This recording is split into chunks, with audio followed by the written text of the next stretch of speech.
জাপানি গুড়িয়ারা শুক্রবার সকালে ভারতের প্রধানমন্ত্রী নরেন্দ্র মোদীকে স্বাগত জানালো নিজের দেশে।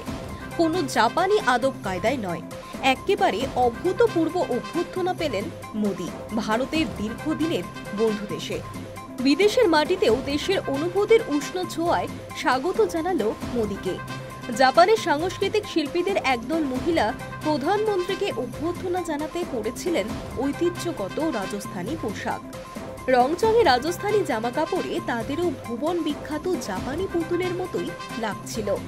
টোকিওতে অভ্যর্থনা অনুষ্ঠানে তারা প্রধানমন্ত্রীকে ভারতীয় কায়দায় হাত জোর করে নমস্কারের ভঙ্গিতেই স্বাগত জানিয়েছেন।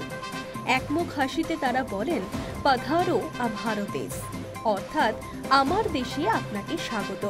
আসলে জাপানের সঙ্গে ভারতীয় সংস্কৃতির অনেক কিছুরই মিল আছে, যার মূলে রয়েছে বৌদ্ধ ধর্ম। বৌদ্ধ ধর্মের প্রভাবেই জাপানিদের মধ্যে মাথা ঝুঁকিয়ে কোমর নিচু করে হাত জোর করে নমস্কারের প্রথা প্রচলিত রয়েছে। স্বাগত জানাতে আসা মহিলাদের একজন মোদীকে হৃদয় নাড়া দেওয়া সেই যুগোত্তীর্ণ লোকসঙ্গীত গেয়ে ওঠেন ভারী যা ভুরে, যা শুনে প্রধানমন্ত্রী খুশিতে উচ্ছ্বসিত। কারণ তিনি ভাবেননি সূর্যোদয়ের দেশে দেশোয়ালি সুরে কোনো বিদেশিনী তাকে গান শোনাতে পারেন।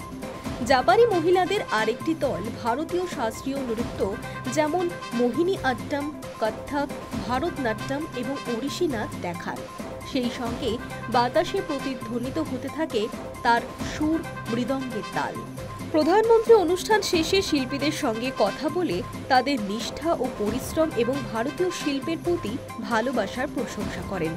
জাপানের এক শিল্পী জানান, প্রধানমন্ত্রী নরেন্দ্র মোদীর সামনে তার দেশেরই নৃত্যকলা দেখাতে পেরে তারা খুবই খুশি। তার কথায়, আমি 25 বছর ধরে মোহিনী আট্টম নাচি।